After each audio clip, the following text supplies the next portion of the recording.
నమస్తే, నేను మీ అనంతలక్ష్మి, హైదరాబాద్ సెంట్రల్ జిల్లా. ఎత్ర నారేస్తు పూజ్యంతే రమంతే తత్ర దేవత. ఎక్కడైతే స్త్రీలు పూజించబడతారో అక్కడ దేవతలు నడయాడుతారని నానుడి. అంటే ఆ కుటుంబము కానీ ఆ సమాజం కానీ అభివృద్ధి చెందుతుంది స్త్రీలు పూజించబడిన చోట అని దాని అర్థము. అయితే ఇప్పుడు మనకు ఒక మంచి అవకాశం వచ్చింది. ఎప్పుడో సరదాగా సినిమా సాంగ్ మీకు గుర్తు చేస్తాను.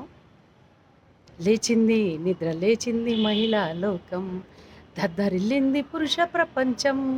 లేచింది నిద్ర లేచింది మహిళా లోకం. ఇప్పుడో చెప్పెను వేమన గారు, అప్పుడే చెప్పెను బ్రహ్మంగారు, ఇప్పుడు చెప్పుతున్నారు మన మోదీ గారు. మహిళా చట్టసభల్లో 33% బిల్లు అమలు కావాలని. అవునా కదా? మంచి సమయం వచ్చింది మనకి. అయితే మాట ఇస్తే తప్పని ప్రభుత్వం బీజేపీ ప్రభుత్వం, మాట ఇస్తే తప్పని పాలన మోదీ పాలన. ఇలా ఎందుకంటున్నానా, మన మహిళలకు విత్తనం నుంచి వటవృక్షం వరకు, అంటే తల్లి గర్భంలో ఉన్నప్పటి నుంచి చివరి దశ వరకు కూడా మహిళలకు ఎన్నో పథకాలు ఉన్నాయి మన ఈ బీజేపీ ప్రభుత్వంలో. అవి ఏంటంటారా?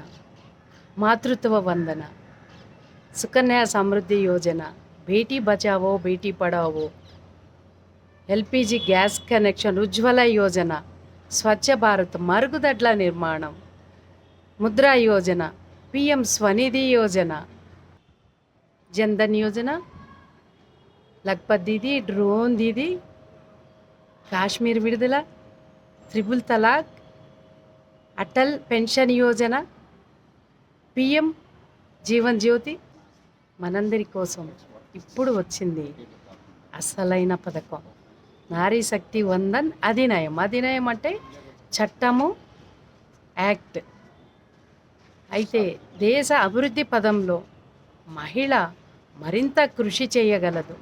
కాబట్టి ప్రతి ఒక్కరూ ఈ చట్టం అమలుకి ఈ 16, 17, 18 తేదీల్లో జరిగే చట్టసభల్లో స్త్రీ పాత్ర గురించి జరిగే సమావేశాల్లో మనంతా ఆమోదం తెలుపుతూ, మనమే కాకుండా మన మిత్రులు, మన శ్రేయోభిలాషులు, దేశంలో ఉన్న ప్రతి మహిళ బాధ్యతగా మద్దతు తెలపాలని మనం 9667173333కి మిస్డ్ కాల్ ఇచ్చి మద్దతు తెలపవలసిందిగా నా యొక్క మనవి.